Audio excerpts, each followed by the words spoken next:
The following program is rated TV MAL. It contains strong language and is intended only for mature audiences.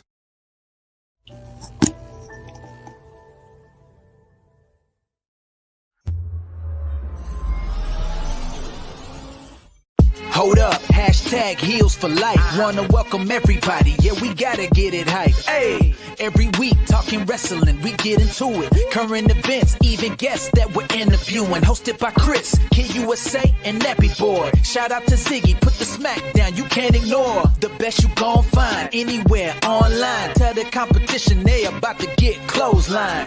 Hold up, hashtag heels for life. Let's go.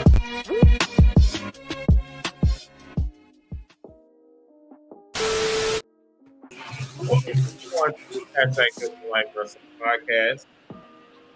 I'm your host, Beefy Boy number one, Sugar Nipples, Mr. TEAMBRINGIT, Mr. Chris Hiller. How you doing, everyone? All the aliases of the world. I'm your boy, the Enforcer. How y'all doing?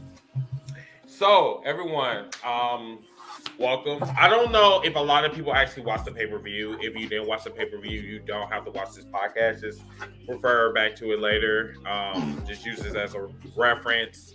The show came on at 12 o'clock today. It went off, I believe, about 3 something, and then they had a press conference like afterwards, like immediately after the show.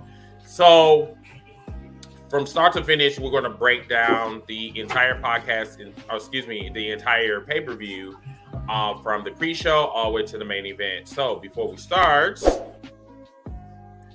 first what I need you to do is I need you to give a thumbs up to this video and comment. Also, I need you to subscribe on YouTube. Then I need you to hit that notification bell so you get news and rumors from Hashtag Good for Life Wrestling Podcast on YouTube. So, wow. This was a pay-per-view that I knew was going to be good, but it seems like the WWE has a reputation of having a gold mine, but then they just end up fucking up in the end. I will say this. The UK crowd was fucking awesome. Yes. Out of the whole thing that I've noticed in the pay-per-view was the crowd. Crowd was great. I'm going to start a hashtag WrestleMania for the UK because that was incredible. I mean, from pre-show all the way to the ending, they was live. They was lit, like from the start to the finish. Even if they didn't get what they want, we will talk about that later. But they was still into it. To the fact that they was singing at the end. Whoa. They was singing. They sung Seth Rollins. They sung Edge. I don't think I have. Everybody gave Edge theme song a Judas treatment before, for word. The thing is that yes, we're going to talk about all of that. So, first, I don't have the picture for the pre-show. But yeah, let's talk about the pre-show. So it was the Street Profits versus Alpha Academy. Okay. And it was somebody else, I believe. Did you watch that? No, I guess no. I can't speak on it. But I would say that match was exciting. A lot of nice spots, you know what I'm saying, especially from Montez Ford. Mm-hmm.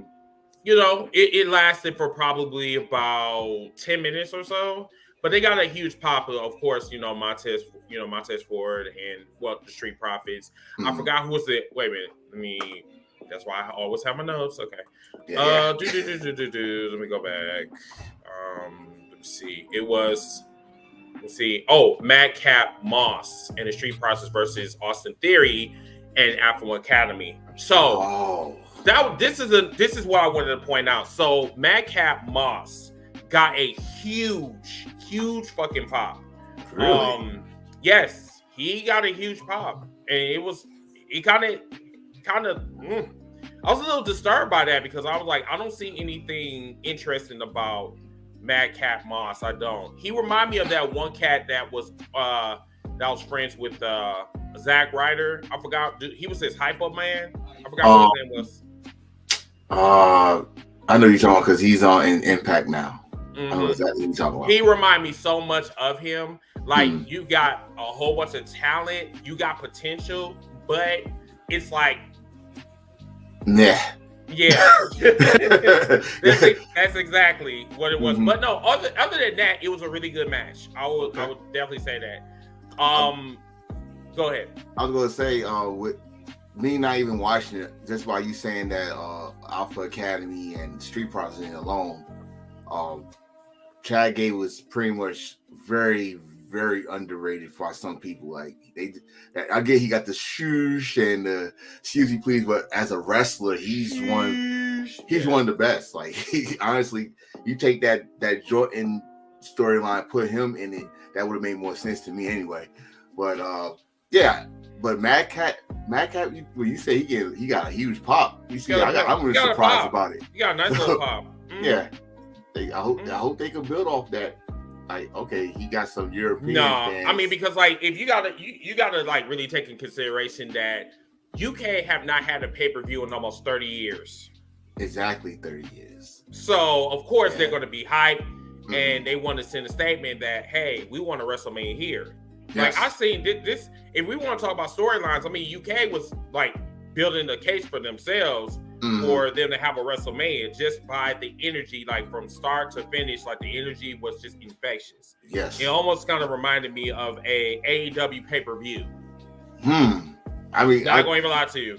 I said the energy there, like it's all. I mean, with the European fans, like I said it to somebody else that it reminds you the night after WrestleMania when they take over the Raw show, and that's like 20 people there. You got 60,000 people. 62,000 motherfuckers. Going insane. Insane. They took they the MVP of that show to me anyway. Yes, they were, and I think that's what it gave the wrestlers where they were heel, tweener, face. They gave them a boost of energy in the ring, and you can tell that each match was special in their own kind of way. So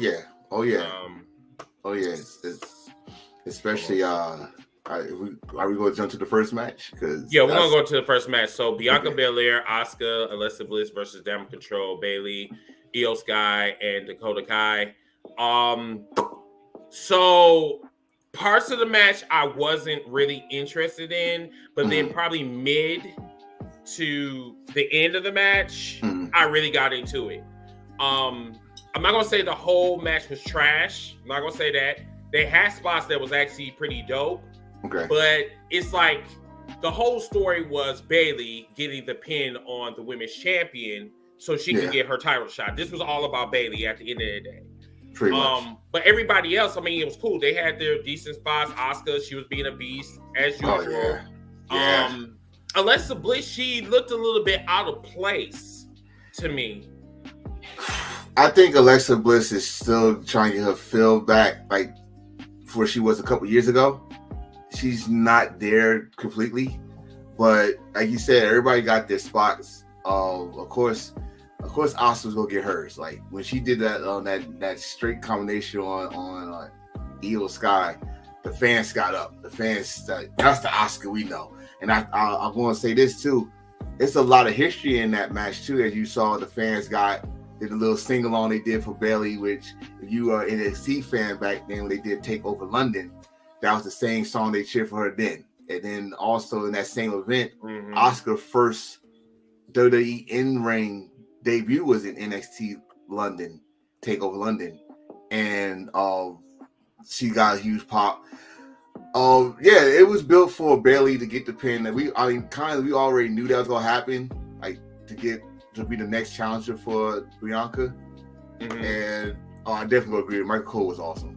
Mentioning stuff outside WWE, but I'll add on to that later.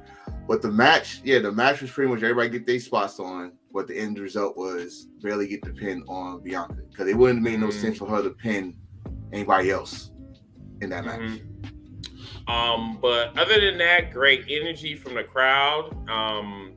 That was about it for that match. And then the next one, as a matter of fact, oh my goodness, where are my manners? I'm sorry, y'all. I was actually supposed to pull up these right here. I was supposed to pull up this. So, but yeah, your winners. Yes. All right, so let's get down to the nitty gritty. Let's talk about this match right here. This match was a fight. Yes, you are absolutely correct, Austin. This was not a wrestling match from beginning to end. And guess who decided to make their appearance? Yes. Congratulations Imperium. on the come up. So now Imperium is at full strength now.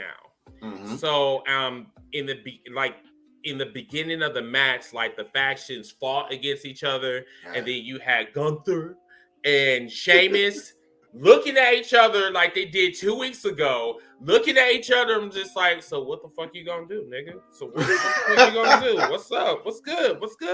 Like they it was like a WrestleMania type of feel, like two Titans are about to go one-on-one with each other, and they know they about to throw down.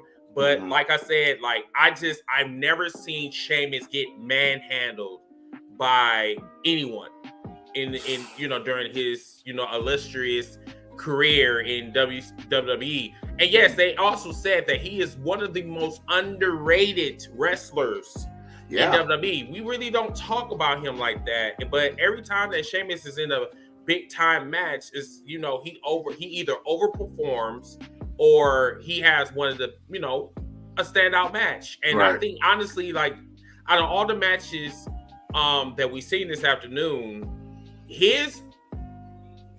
their match stole the show. I would definitely say that. I would say either if it didn't steal the show, it's one of the matches that stole the show.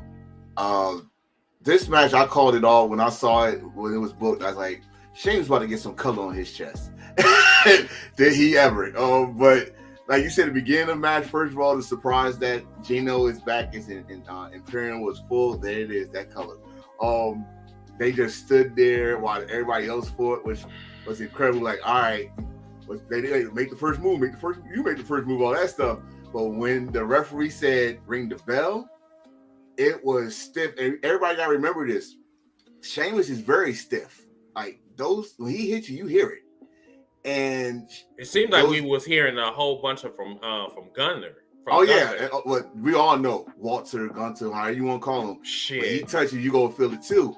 You remember his matches with Drago, but when they finally came together, and I wrote this in the group chant. This gotta be Sheamus' best match in years. Oh, most definitely, hands down. Yeah, and I mean, people forgot that this dude is a former WWE champion, former I think Triple Threat, King of the Ring, Money in the Bank, Royal Rumble. He's a big deal, and he had to remind people like, listen, I could go. And Walter was a good person to dance with, and also shout out to Walter, because I don't think a lot of people outside, that don't know about him and his NXT UK run or NXT run, that he could go too. So it's like a good dance partner, and the shots was stiff. I mean, oh my God. There was a couple times they did a couple of replays, and welcome Reese to the show.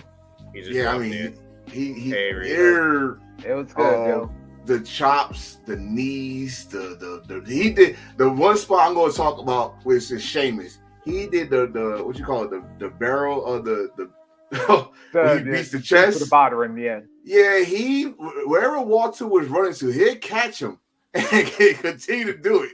Like he could not run at all for those beatdowns.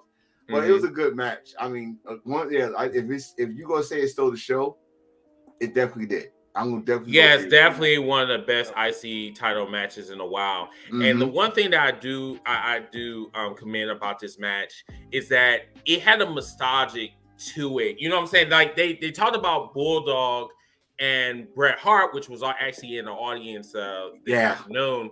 And it was very nostalgic because Bret Hart and Bulldog had some they had a classic match at, I believe, SummerSlam, if I'm not mistaken, in 92. SummerSlam 92. And this match, it was great. I loved it. Perfect really 30th anniversary present. Yes. Hold up to that. And there's also something else I don't know if y'all talked about it because I don't know how quickly you jumped on. And Tone, since you brought up Walter in the UK, Imperium's back. Yeah, Yes. we talked about that. Yeah, we talked about that. Yeah, And- definitely. And I was like, yo, because when I saw Gio up there, I was like, oh man, I'm like only one thing that's if somehow Alexander Wolf comes back to this, and it's like they have all four of them running rampant. I'm like, hello, new faction running WWE. Oh, Yes, man. and also Austin, he made a very, very, very interesting analogy. Imagine Walter and Sheamus go again at Extreme Rules. Oh, I am all for it. Now, remind you, this was a war. This was Superman going against Doomsday. And I mean, imagine with no rules, mixed in with what we've seen today. With the is it gonna be 1-on-1 or is it gonna be faction versus faction? I don't know. I mean, either I way, I'll would go like with it faction either versus way. faction, honestly. Yeah, either way, I'll go with it because one, if you watch SmackDown, you saw Pete Dunne or Butch Dunne, whatever you want to call him. Mm-hmm. He had his old ring gear. He had the Bruiserweight gear on. Mm-hmm. And if y'all again, that's somebody else that him and Walter got history. And then you got Ridgeway, which is their enforcer, and you got those three against those three at Extreme Rules with no rules. Hopefully this year, it goes Extreme Rules. That's gonna be a good match. Especially if it's gonna be in Philly. Yeah. Let Yeah. them loose. Right, and Yeah. hopefully this time when they have Extreme Rules, which we'll talk about that toward the end of the show, hopefully every match will be extreme instead of like 1-on-1. Yeah. You know what I'm saying? So, All right. but yeah, let's go on to the next one. Not 1-on-1, but something like it's a stipulation. That's what I meant to say. Yes. But yeah, congratulations to Gunther. All right, let's go to this match right here. We're going to. Hang on a second. It's actually women's titles next, but Was it women's title? Yeah, Liv and Basler was right after that one. Okay. I definitely gotta talk about that match because I thought that was gonna be a squash. a lot of people did. Well, let me rearrange this real quick. Okay. All right, here we go. Yeah. All right. So, Liv Morgan versus Shayna Basler. So I was pretty shocked at the whole match. So Liv Morgan, I believe that this was her best match of her career. Yes. She came in definitely prepared, way more prepared than we all realized. When she said that she is going to fight for this title, she is holding on to her dream and she will not let go. Like, she literally told a story in the ring. Shayna Basler, I believe, underestimated Liv resolve, honestly. But I was really impressed. Not gonna lie, I still don't like her though, but still, yeah. You know what? I guess Austin said they was put in the bad spot, but I say that was actually a good spot for them because one, I think Reese, you said it too. Who's following that Intercontinental title match, right? So whoever following Intercontinental is like already in a bad spot. But that match, I was surprised at first. It went long. It went longer than I thought it was gonna go. Two, she had Liv actually, like you said, she improved. Like, she was countering every submission at first, striking Basler at first, but then she made a mistake and tried to put Basler in a submission. And I was like, I know she ain't trying to make her tap out. And that's when Basler did her work. But like you said, this was Liv's best match, period. Yeah, Byron, you hit this one right on the head, dear dude. Yeah, most definitely. Yeah. I'm not a fan either. That Liv I think a lot of people are. Yeah, that Liv needed to win that match and win it, exactly like you just said, because Shayna Basler made Liv look like $1 million in this match. Oh, most definitely. Yeah, most definitely. Not to say that Liv didn't put in her own work too, because like they mentioned actually on the kickoff show that she and Riddle were working. to like get some techniques on how to escape a lot of her submissions or whatever.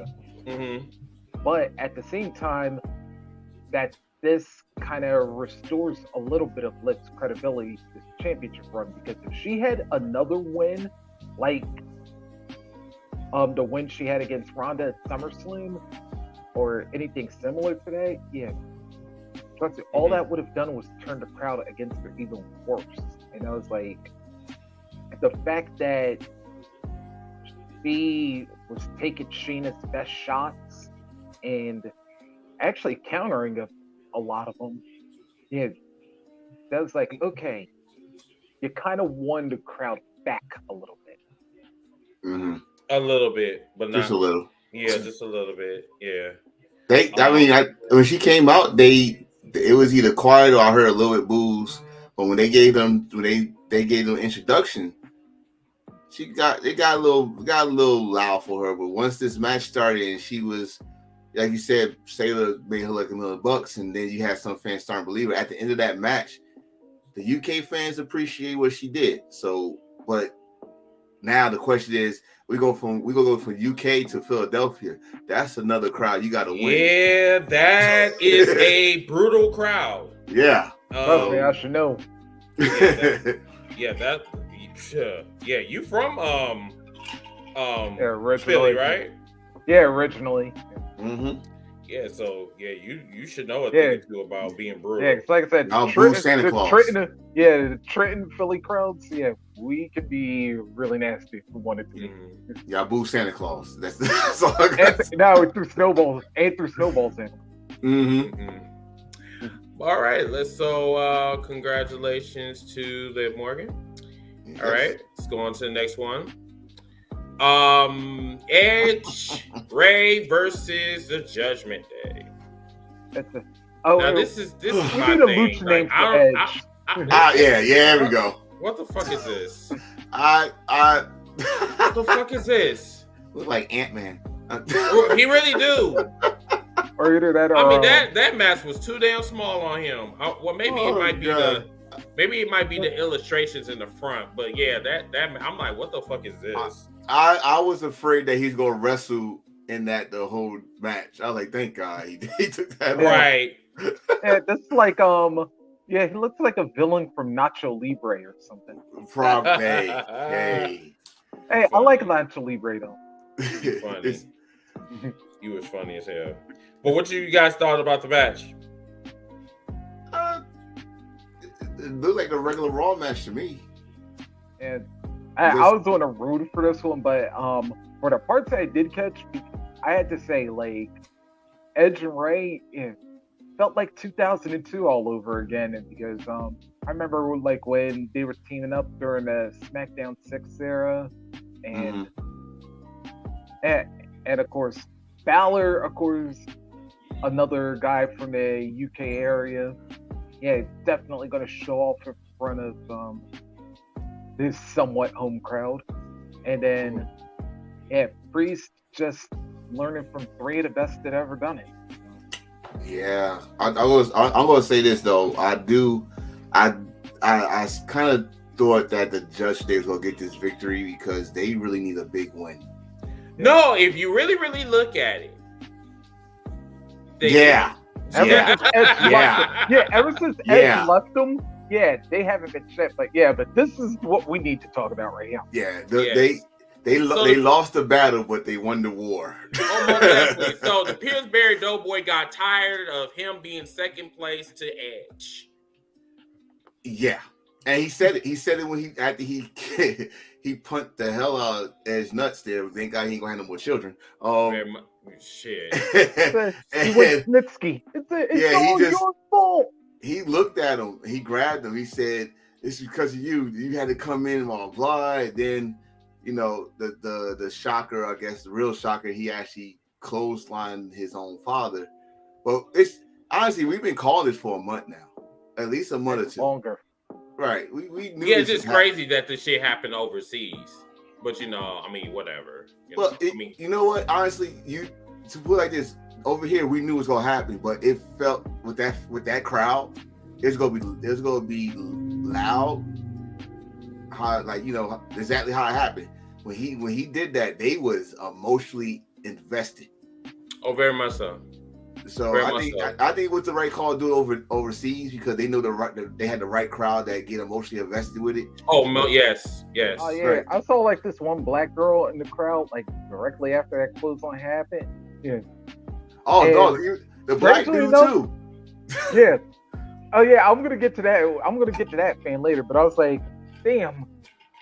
I thought I was gonna already have my fan of the night, but that ain't nothing compared to the main event. But we'll get to that later. Mhm. Oh yeah. Yeah. So, okay. I know a lot of folks do not care for Dominic Mysterio. Dominic Mysterio has been treated like a foster child, stepchild, domestic child. I mean, like every child that you can literally think of. And I'm not talking about that type of child that Ari Spears decided to, fondle a child on the documentary. I'm not talking about that type of shit, but side note. But this heel turn is very interesting. Very interesting. I'm starting to kind of, my eyes starting to go right. Like I'm like, okay. Now, here's the biggest payoff, y'all. This is how they can really put Dominic over and make the heel turn make sense. Go back 20 years ago. The custody of Dominic. Mm-hmm. And then on top of that, you will basically be attaching Eddie's legacy and continue on where you left off. You know what? Everybody said that. Some people say he gonna come out with a low rider on Monday and have Rhea Ripley on the passenger seat, like fucking that's Latino Heat 2.0. Right. But I see that, and especially if you think about the feud they had before this was with Miz, and remember what Miz said? When Miz said, "Are you sure you raised son, you're not Eddie's," and all this stuff. So they gonna continue that, and I believe he gonna bring it up when he gets, he gonna do his promo. Needs to. Yeah, he needs to. I mean, this storyline actually needs that. You know what I'm saying? We want to know, like, what was in your mind 20 years ago? I mean, because like technically you guys still have a story. And like, when we talk about long-term storytelling, this is a long-term storytelling. And on top of that, you will be attaching Eddie's legacy on top of like, the storyline that y'all talking about. So that's why this is really essential. Hopefully they don't leave that out. If they do, they will be missing a really huge opportunity. You know what I'm saying? Well, especially with Vince running it, you would have definitely left it out. Very much so. But I'm glad that freak is, he's not there anymore. So yeah, but if Triple H though, like he's one of those ones that bring up details because damn it, hell, Michael Cole. I was happy to laugh at it. I was like, we lost the match, but this makes up for it. But we won the war, bitches. Like, you could tell Triple H definitely goes into storytelling because hell, listen to Michael Cole's commentary damn near the entire show. God. Can we just give a good like a standing ovation or MVP or some type of trophy to Michael Cole tonight? He brought out so much information. I swear I thought somebody was tweeting him the stats and all this stuff, and I think he even brought up the Eddie Guerrero thing too. I think so. So Michael Cole was on fire tonight. I gotta give him some credit. I think he been on fire since Vince left. Yeah, because he can like literally be himself. Right. Hold on one second.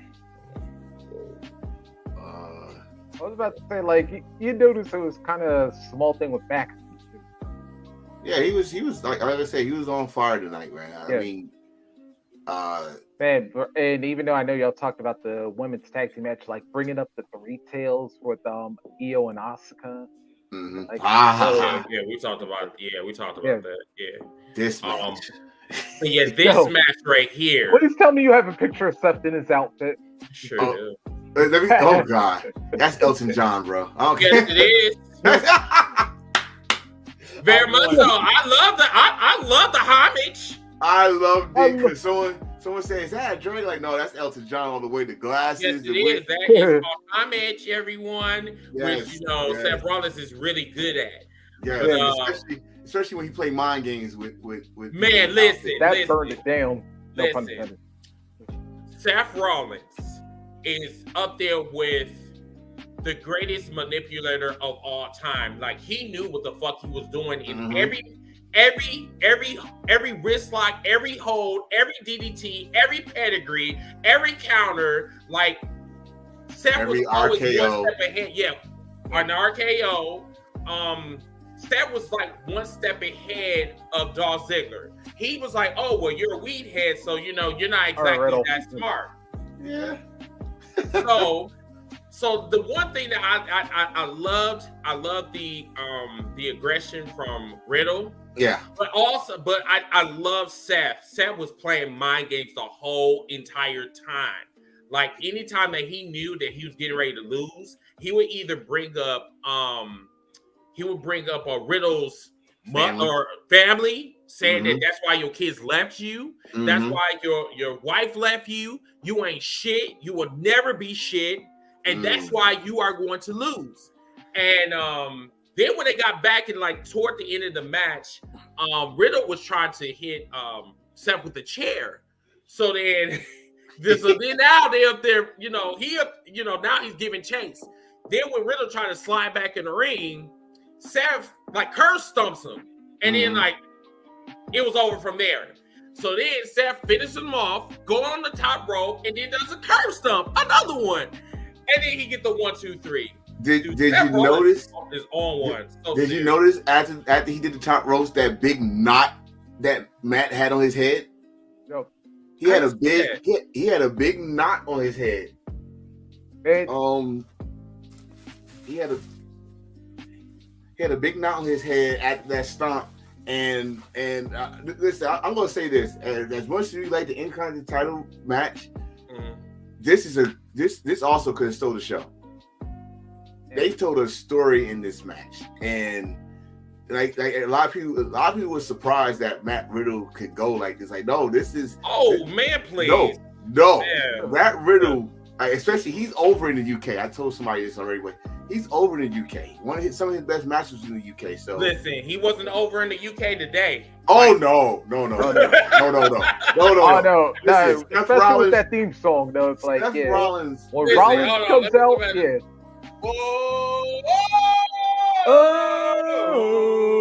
Listen, he had the crowd. Yeah. Sing. Seth Rollins is MVP this year. I mean, he been knocking him out the park, and I was so happy he won the match. First of all, because I was like, if he put Matt over, I'm gonna be mad. But but he did Bro Derek.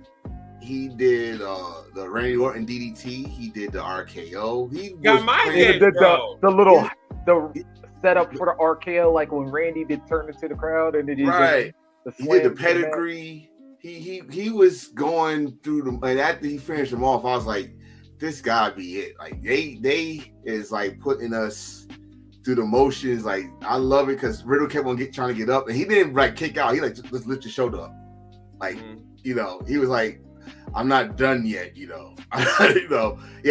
Cesaro's move, which I like. Oh, that's disrespectful. Like I thought it was the Styles Clash at first, but then when I looked at it closely, that's Cesaro's move. Yeah. And then Brian said that what made this match even better is that they used their backstage heat and incorporate into a storyline. Yes, most definitely. That's some of the best rivalries or matches that has some real heat to it. Always come out. I don't know how, because I thought you get personal, someone gonna throw some potatoes in there sooner or later. But it came out as a good match. I believe it's gonna be a rematch. Yeah. Oh, this ain't over. Extreme Rules. Yeah. Oh yeah. It gotta be. It gotta be a rematch. Trust me when I tell you this. This rivalry is way too hot for it to just last for 1 month. Like they've been going off since SummerSlam. Remind you, SummerSlam was like what? Later July? Yeah. So July, August, September, November. But October, they probably October, something like yeah, that. they they'll be 3-4 months. But it also this, and I'm about to say also with this is this almost didn't happen because Seth was refusing to work with Matt Riddle. Thank God they got over it. They came together and said, all right, let's do this. And look what we got here. This is the first one-on-one meeting. Classic. Yes. And we got more to come. So let's get ready for it. It was chemistry. They got some type of chemistry that, I didn't expect them to have. And I think that's why, they was really successful in having a decent match. So but yeah, congratulations to Seth. If I can find it. There we go. All right. So now we go to the main event. Yes, and Broken Dreams. WWE, thank you so much. Thank you. Broken Dreams. Yes. I was so sick of. Yes, that's me. I'm sorry. That was me too. Yes. Back when Facebook was really getting gear, it's a baby. Yes. baby back then. Yes. But yes, the match itself. The match, back and forth, great spots, great energy. I just thought there was a couple of times that Roman was going to lose. Yeah. It started off slow. It did. Slow, that's because Roman was doing this crowd. I gotta get this damn crowd out of this as quick as possible. And this is what I say. This is what I say about Roman. He's learning. He learned. Like all those times we booed him, all that. He learned. All right, I'm the heel now. If y'all go boo me, y'all gonna milk this and make y'all hate me more and make you hate. So he was telling the crowd to shut up and all this shit. And so when they really start getting into it, I mean, like you said, I thought Roman. I mean, dude, you asked Reese. We was on video. I was getting excited. Like he's about to beat him. And he was. As a matter of fact, he came. Close. And I'm gonna tell you what. There was one thing, and Tony, I'm glad you brought up when we was doing a video. I swear, our inside joke how WWE always listens in on us at times. Mm-hmm. There we go again. No sooner than the words came out of my mouth, I'm like, you know what? I just thought of something. Drew win this damn title.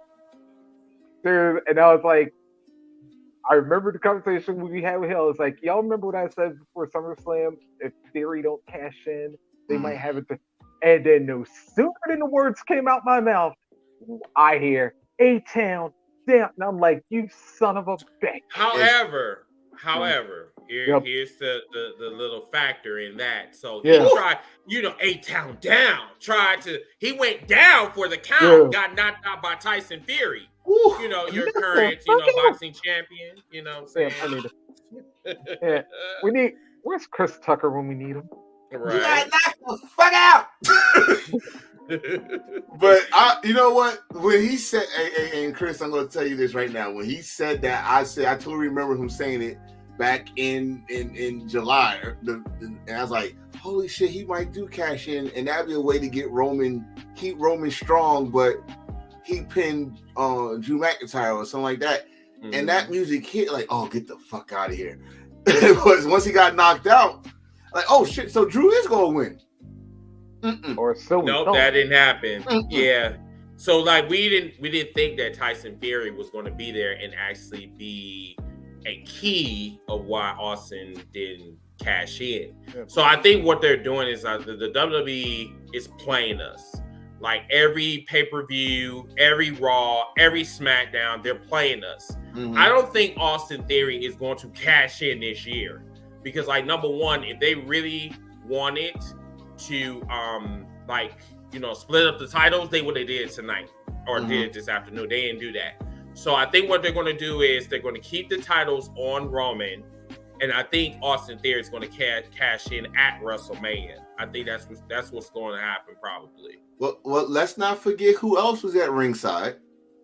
He's a non-factor, honestly. Even him and Drew McIntyre. When I'm talking about Karrion Kross, Karrion Kross and Drew McIntyre had an altercation, but it doesn't mean that he's going to win any titles or anything like that. I don't think the title thing, but they put him in the picture as one of these, eerie characters, and it seemed like he's more into Drew McIntyre because that's who he interrupted. He didn't go after Roman, and so they put all these obstacles in this damn match.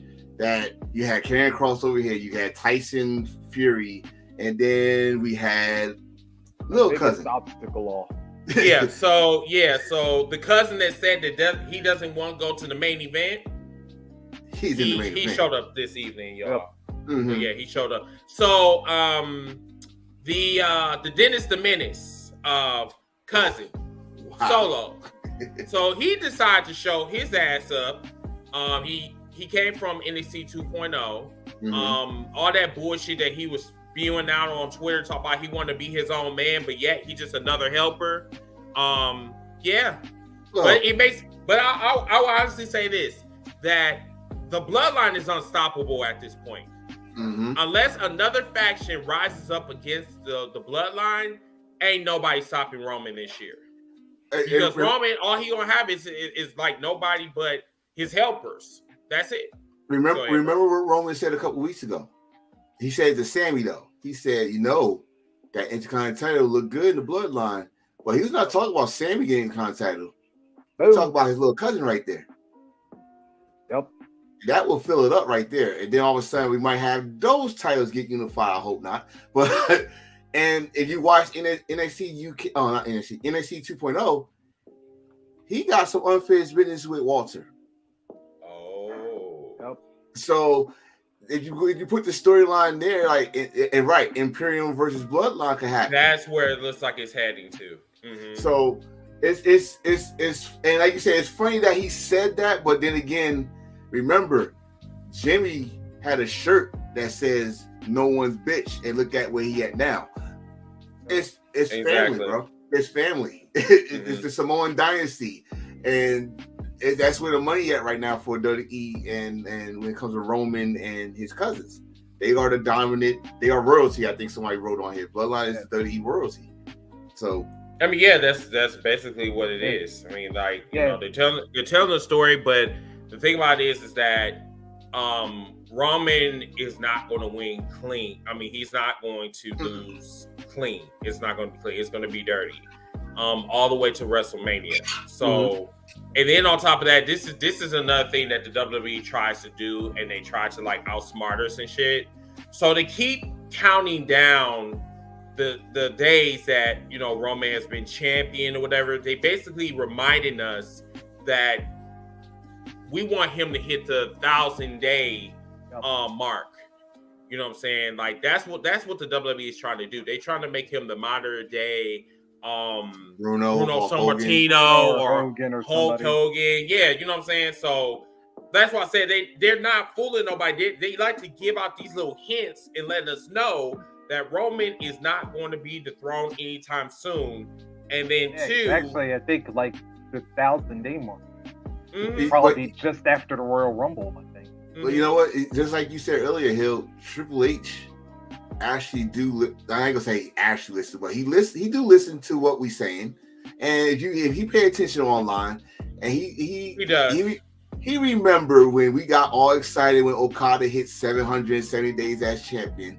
Like, that's the champion. That's this and that. Yes, remember that picture. And stuff. So guess what? Now we got 735 days of Roman Reigns as champion. Yeah, 700, we haven't had that in a or something like that. Yeah. Right, we haven't had that in a long time, especially in WWE. We haven't had a champion that's been for 2 years. So, but the one good thing is that Roman keeping the titles might be stale to certain folks, but if you really look at it, they've been telling a story similar to Adam Hangman Page. The only difference is that Roman has a title.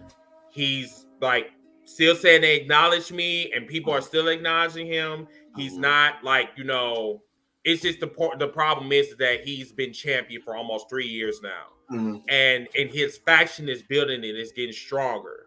Right. So when we look at it on paper, they're looking at this and saying, "Oh, well, everybody is just coming on Raw and SmackDown just to be fair to Roman Reigns. Yes, he's the big dog at the end of the day, you know. This is something they was building for years. Yeah, they've been throwing Roman in our face, and all this stuff when he's a face, y'all booed him, blah blah. He's a heel now. Y'all like the way he's doing business and stuff. This is what they wanted years ago, and now they finally got it right. And the fact that now he got someone surrounded. If you're an old school fan, this ain't nothing new from the Four Horsemen. Ric Flair was champion. You had to go to the Four Horsemen. This ain't nothing new when Hulk Hogan was champion. You had to go to the NWO. Now the bloodline, and Roman is the man. Now my thing is this, and I think you just said it, Chris, about the titles getting split. If the titles get split, they need to do it before WrestleMania. I mean, because it would have to be the draft. That's the only way that these can be split up. If they do the draft, they can split up the titles. They can come up with it. It don't have to be anything like TK type of ordeal. You know what I'm saying? Well, how about we put this person? Yeah, you know what I'm saying? What they can do is they can whoever the number one contender for the WWE Championship. They can go against Roman. Roman lose that title, give it to that person over there, and then that way they can keep the Universal Championship still on Roman, and he can still continue to WrestleMania and fight The Rock. I don't know why I always think of this Chris Benoit, Kurt Angle, Chris Jericho thing. Speaking of Chris Benoit, so we seen this shirt. From this man, I guess the cameraman just, I think inadvertently, that was kind of, he's probably going to be fired. But no, going back to the main event, the last image of the main event took about 10 minutes for it to close. So this is literally what we got. Tyson and Drew McIntyre closing the show by singing. That was so unusual, but whatever. Yeah, I thought this like I said, I was like, man, this that type of shit they usually find out after the show's over. But there's also one extra thing. Even Drew said that. Said Drew, are we still on the air? Right.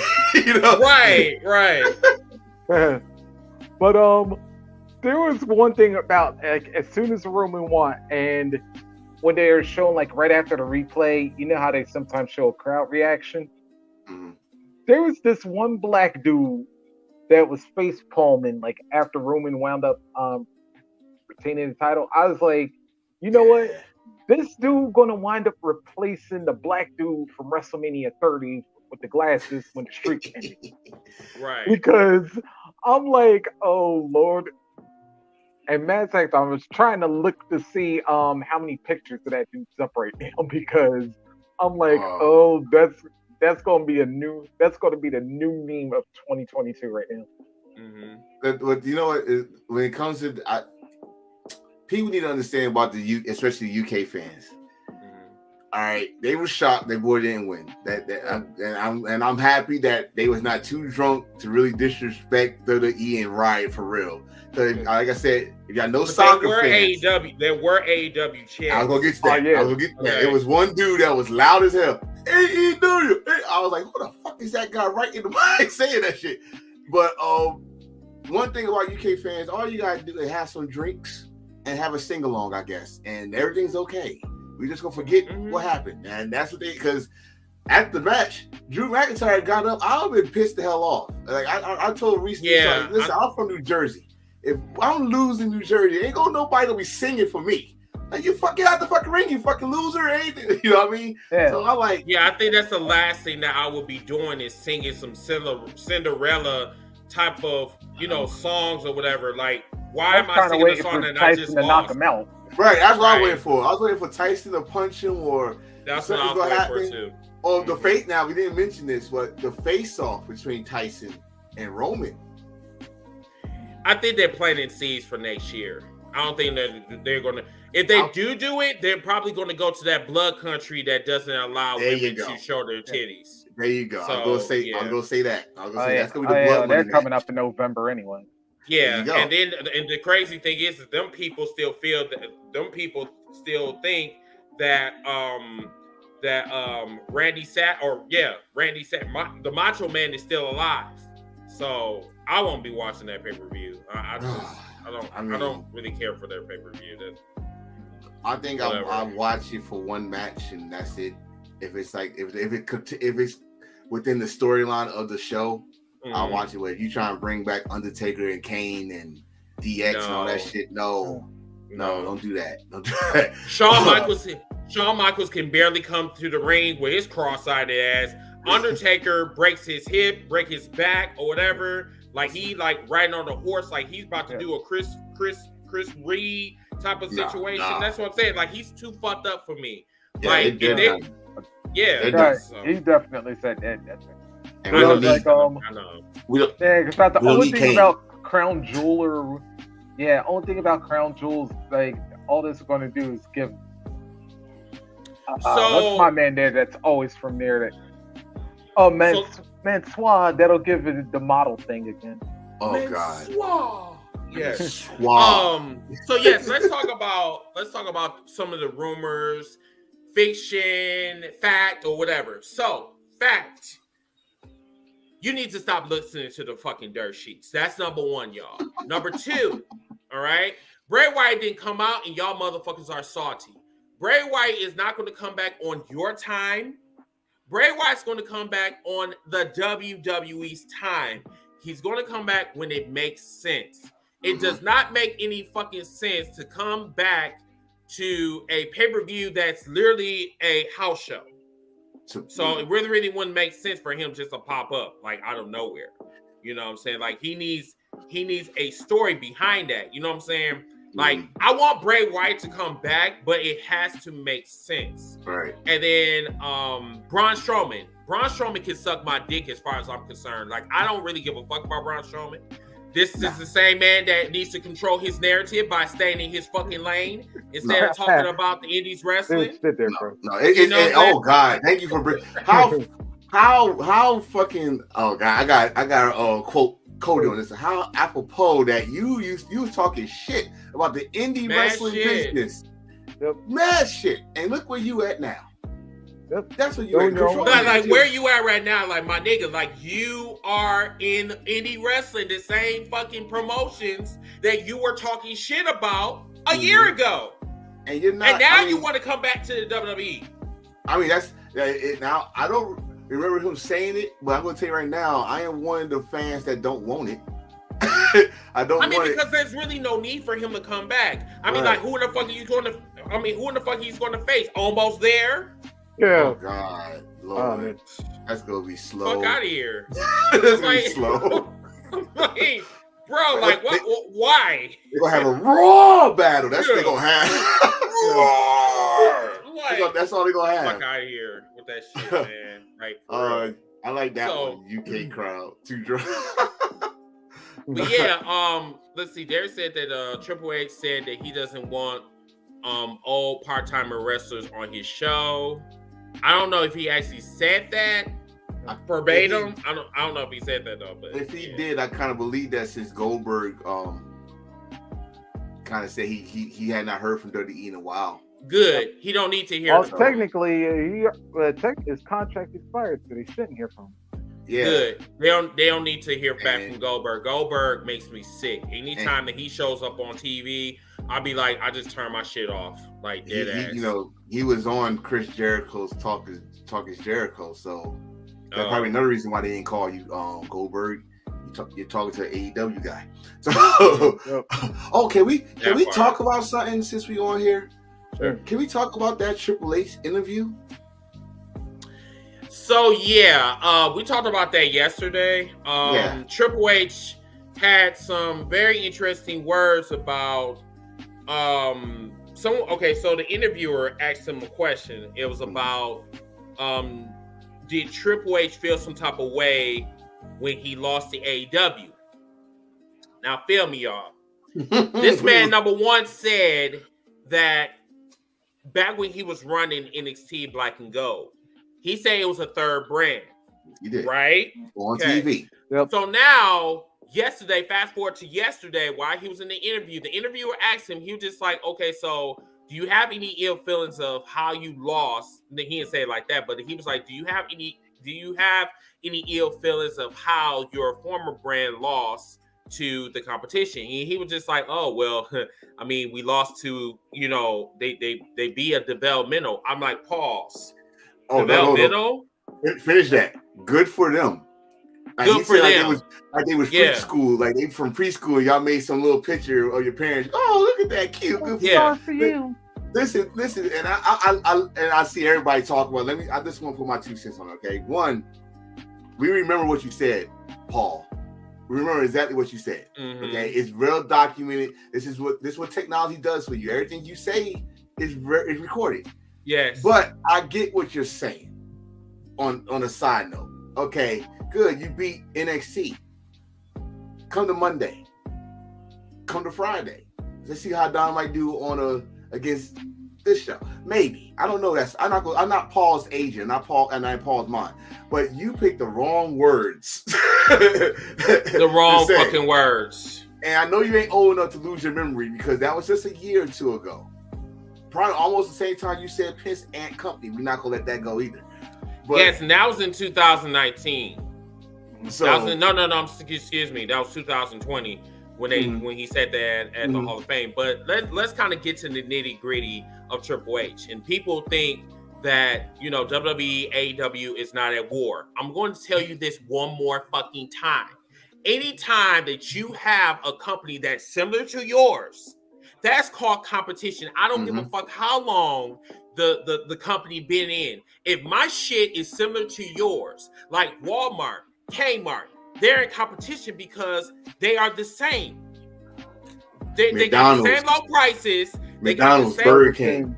Burger King, Coca-Cola, Pepsi. Yes, that's competition. Like, Pizza Hut, Domino's. We can go on and on with this, people. Yep. And the wrestler was trying to argue with me yesterday and say that, oh, well, because I'm a manager and, we have to say certain things. I'm like, number one, please don't feed me that bullshit because I'm in customer service and I work for corporate America. So I know about the procedure. And what you're trying to do is you're trying to feed me bullshit and thinking that I was born yesterday. I say, listen, I know about the business.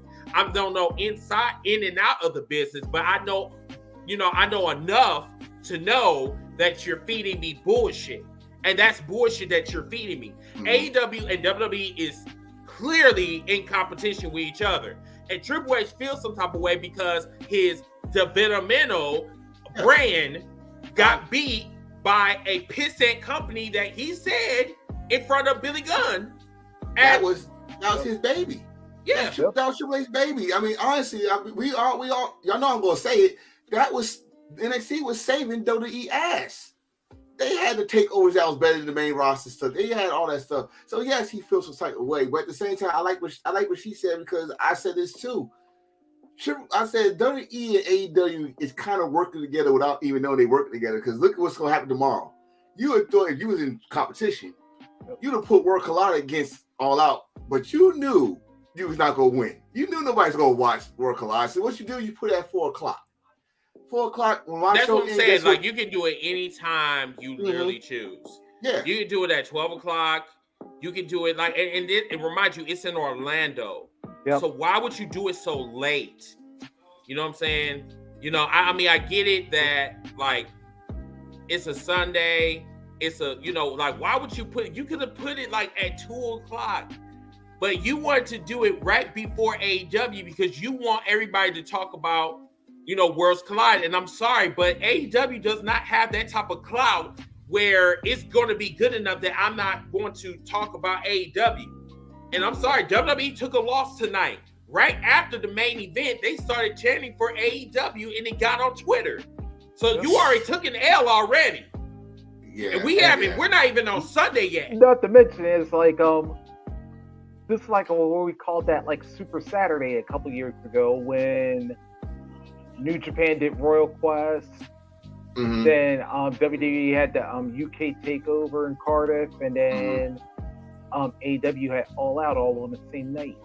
Mhm. That was a good fucking weekend, though. Yeah. But this one is like he said, like, listen, you had a good show. You had a good show.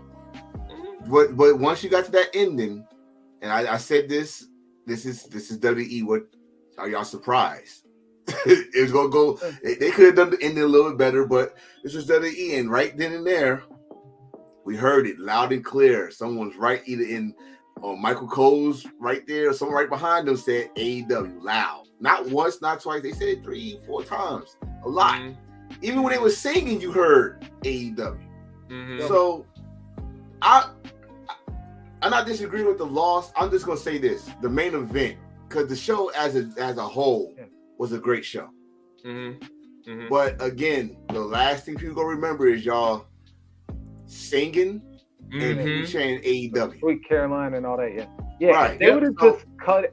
If they would have just cut it after the speech and said, you know what, Drew, you didn't let me down. You didn't. Yeah, you cut. You had it and all that. If they would have cut it right then and there, that would have been cool. And then if you wanted to do the singing part off the air, never mind. But this is the thing now. Now we gotta wait for tomorrow, because don't think AEW is out the water. Like I said, AEW just hitting their first obstacle. So now we gotta find out how they gonna recover from their obstacle or their situation, which is just backstage bullshit. It's not in-ring situation. But here's the problem. Yeah. Here's the problem with AEW. Oh, and tomorrow, y'all, I don't think we're going to be on Discord tomorrow. Because Ziggy is going to be with his parents. So I'm gonna see if we can get A-Bit to do Discord for us, and then I'll let you guys know, like, before. Yeah, you gotta explain that to me one more time about how Discord goes and stuff. So like that. basically, Discord is that shit. I don't even think they haven't even showed me. I have to find out or whatever. I'm gonna talk to A-Bit tonight, and I'm gonna see if he can actually do it. Because like I'm gonna be at my best friend's house tomorrow, and I want to put it on Discord for you guys though, but I don't think we're gonna have a review show because listen, they got 15 matches. That's 5 hours. Are we counting all in? We count the 0 all hour? in. It's got 15 matches. That's counting 0 hour. Yeah, that's 15, there's four on the 0 hour, and then there's 11 main matches. Thank God I'm off on Monday. I'm off on Thursday. So like I don't. Now I know why Tony does. Now I know why Tony's putting on it, because it is the holiday weekend. It's like, but he usually do average like 10 matches anyway. So yeah, it's. But you know what the thing is, and I saw that huge surprise for AEW. Yeah, he already gave that up. He gave that up when he said the roster will be full. Well, I mean, that could be anything. That could be anything. We don't know if that's MJF. We don't know if it's somebody from New Japan. We really Adam don't Cole. know. Could be Adam Cole. Could be anybody. Right. There could be 2 main surprises. One in the casino ladder match, and the other one could be at the main event. But like I said, we don't know. I was gonna say 3. I was gonna say the casino ladder match. I was gonna say the finals of the trios match. Yeah. Because Reese, I think me and you was talking about it. I just said Adam Cole. He did tell Young Bucks, y'all not gonna win those finals healthy. All that stuff. So you can see, even though Bobby Fish I don't think he's no longer with AEW. I think that's the situation. He's not renewing his contract. Yeah, he said he's a free agent now. So but Kyle O'Reilly and Adam Cole, I think they got a couple more years left, 5 more years. I think they got 5 more years. Okay, so they can come and interrupt it and stuff like that. And then I think, like you said, the main event. I don't know if it's gonna be a heel turn because it's Chicago. I know CM Punk got win. He got to win that. It got to be a feel good moment in Chicago. I mean, honestly, like the problem is with I didn't even know that. I didn't know that either. Thank you, Derek. Oh wow. Like he ain't coming back for a while. So yeah, he ain't coming back for a while. Yeah. So here's the thing with about tomorrow. The issue is, the main issue is that I mean, we already had the world title on Dynamite, which I believe in my heart of hearts that was a mistake right there alone. So now you're gonna have it again, and you want me to be invested because of what? Because this is in Chicago? No, like I really don't give a fuck. The only way that I will care is if MJF is involved in some type of capacity. If he's not, and they try to make this shit a feel good moment, I'm turning off my TV and I'm going to sleep. Because I don't really give a fuck like at this point, you know what I'm saying? Like everything is so disorganized with AEW right now. Like it's like they're forcing me not to give a fuck about their storylines because it happens in like 2 seconds. Then they want us to forget about it, and then they put it back on television again a week later. Shit makes no sense. Kota Ibushi, I don't know. I think he's still under contract, even though he says he's not wrestling for New Japan for a while. But and that'd be a cease and desist situation if he comes out and they say Kota Ibushi is all elite. Mercedes and Trinity, that's interesting, but they also still under contract. So yeah, they still under contract with WWE. Yeah, so you gotta think before we say these names. You gotta think about the contract status, like because they do that. We go get lawyers involved and stuff. Now MJF, I would love to see, because now that CM Punk is back, and you go and put the belt on him. You could continue the story that y'all was trying to do when he did the pipe bomb, his version of the pipe bomb, and have MJF find a way to, because remember he did say it's not over between him and CM Punk, so that'd be a good way to stick it to CM Punk. Well, all I can say is this, man. You just gotta watch. You just gotta watch, because right now even dirt sheets are not to be trusted. And I told people this a long time ago, that when they start putting dirt sheets in storylines, then you don't know what's true and what's not anymore. Exactly. And that's why it is really, really important to do your research first before you start reporting news. And, and it's from an unreliable source. I've known that in journalism, doing podcasting, that shit is dangerous. That shit can really fuck up your brand if you focus on dirt sheets that's unreliable sources. But yeah, everybody follow #HealsForLife Wrestling Podcast on YouTube. Remember to subscribe. And also check us out on Facebook, Twitter, TikTok, and Instagram. At first, I was going to say this, like, even if you follow those that are reliable, then guess what winds up happening? You get like Batista situations where now you got to move your plans up ahead quicker than you wanted to do. What's up with that one? The Malachi Black situation. So Malachi Black, apparently it was a rumor, y'all, that that he asked for his release due to mental issues. But the backstory behind that is that he feels like he's not being utilized to his fullest potential. And I'm kind of shocked because like he been in AEW for a year. It's like after his running with Cody Rhodes, and then when he built up the House of Black, it's like they didn't have any direction for him. And I think what was a slap in the face for me was they are not in the trios tournament, and they are one of the best trios in AEW right now. Or not, they got eliminated in the first round. Right. And right now they're sitting catering, not doing shit. So that fucked up my mental health too. They pretty much did a storyline thing with this him and Miro situation, and I guess Miro cost them the match, and now Miro's teaming up with Sting and Dari, which also came together because Dari Allen had something with Brody King. And they put it all together. But I mean, honestly, if you looked at those brackets, you would thought they was in the finals. Listen, like I love Best Friends. I do. It's just they don't stick out to me as like they need the trios championship.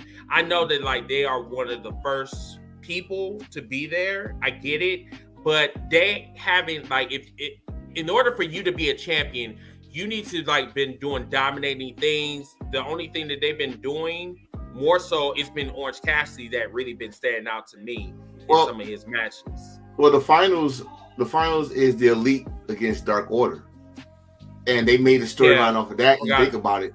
I mean, you got a storyline there because the Elite trying to get Hangman Page back, and so they really just inserted Hangman in that match by forcing the issue on that last Dynamite. Wow, I was like, because Andrade, Andrade and Jose attacking Uno and 10. Like they just insert that, like, just get in there and we go force it. And then you go say, I know somebody will say, well, if you watch Being the Elite, I understand that, but for the whole 3 months, Hangman was not even involved in All Out. No, and he even said it. He said it before Kenny Omega made his appearance that he said he's not going to get involved. Then now here come the finals. And now he said, "Oh, okay, yeah, I want to insert myself in now." Like, I'm just like, this shit is stupid to me. Right, so, you know, all I gotta say, let's just enjoy the show and see. Hopefully, we get some good matches, and it is what it is. Seth Rollins. Okay, so Seth Rollins basically. Let's kind of go back. Can you put that picture back up? So this picture right here, this was Elton John. I do not know what the fuck he was. I don't know if he was a peacock or, I don't know what the fuck he was doing. He was a dragon. Yeah, he was a dragon. Yes, he was a dragon. Yes. He was a dragon. He was a flaming dragon. That's what he was. He was on that cocaine back in the day. Elton was. Yeah, of course. Yeah. Oh, damn. Would Seth actually now be Castle of Dragon? The Dragon. I think that was his theme. You know since I guess it's the pandemic, since he's been doing this Messiah thing, his mind games of his attire is be on point sometimes, man. I mean, the Dusty Rhodes gear he wore, the Rey Mysterio Halloween Havoc gear he wore. Seth Rollins is on point with the mind games. I swear. No, Seth Rollins is Seth Rollins is definitely not on crack. Unlike no. Like Seth Rollins is just a troll. He is a glorified troll that you love to hate, and I love him. I love the energy. So, but you know what though? I tell people this: you should be thanking the fans on Twitter, because remember he was a face. You kind of turned your back on when he went at the Will Ospreay, which in face was turned his face role to a heel. Then he worked on his character, like I said, this Messiah thing, and then came back. He was dripping, he was a drip, and him and Morrison, John Morrison. We don't want to really say his name because I don't want Chris to be pissed off. About him being moist. He dry like a fucking raisin. Just like he just as dry as fucking T.O.'s fucking potato salad with the raisins on top. So I don't give a fuck about that. Shit. Shit. I don't give a fuck. I don't give a fuck about that. In here before the show. You should have never said nothing about raisins. You know I was gonna get at that boy, motherfucker from Wyoming or whatever, talk about some goddamn potato salad, and he used raisins and put that shit as decorations and shit. I said, what type of white shit we doing over here? We ain't doing that. I said that shit last night when Stevie Ray was on the podcast last night on Twitter. I said, what kind of black man actually used fucking raisins on his goddamn potato salad? Stop. What? Stop. I'm sorry. Stop. Sorry. But sorry. Seth Rollins been on the road for a couple of years. So this should not have surprised anyone that he's gonna come out with something at all. So, but this man came out as a flaming dragon, which, like, that. I laughed at the shit. Though. For me, the shit was hilarious. You know what I'm saying? So, yes, that's doing its job then. Very much so. Very entertaining. Not to mention Corey Graves. Was it Corey or Byron? One of them said that I think he got his outfit out of Becky Lynch's closet. And I was like, oh shit! Now. Oh wow. Yeah, I think it was Byron. I think Byron. It was Byron now. Big ups to Byron because he don't usually have those type of fucking jokes in him. But all right. I mean, according to Riddle, that the only man in that relationship is Becky Lynch. Hey, so I guess she's using the dildo in that situation. So Oh my goodness. But with that being said, everyone, yeah. So tomorrow we will be we're gonna have to break this. We're gonna have to break up these podcasts. So Monday night, I guess we'll talk about Worlds Collide. I don't know if we're gonna have we got predictions for Worlds Collide. I don't know if we're gonna honestly I don't know if we're gonna have a podcast tomorrow. Like I really can't tell you. It's gonna go. Yeah, unless you're gonna do a pre-show or something. That's not it because. Nah, if you think well, about it. you know what? I forgot because I'm off on Monday. So what we'll do is, if you guys are off on Monday, I know half of you motherfuckers are. What we'll do is Monday morning, we'll talk about Worlds Collide, and if we do have time, or if we do decide to come on here, we'll let you know throughout the pay-per-view if we're going to have a podcast or not. If we don't, we'll have it on Monday morning. So we'll do that. So yeah, I hope you guys enjoyed the show. Remember to follow #HealsForLife on YouTube. Subscribe. Also check us out on Facebook, Twitter, Instagram, and TikTok. Until that time, I'm your host, Mr. TEAMBRINGIT. Have a wonderful and blessed Saturday. And tell everybody who y'all are. And I'm the enforcer. I'm just still laughing at the racist thing in my head. So don't mind me. Of course, I am Rocket Reese. Everybody enjoy your Labor Day weekend. Please be safe out there. No raisins on your potato salad. Yes, no raisins on your potato salad. Y'all tripping with this. Bye, y'all.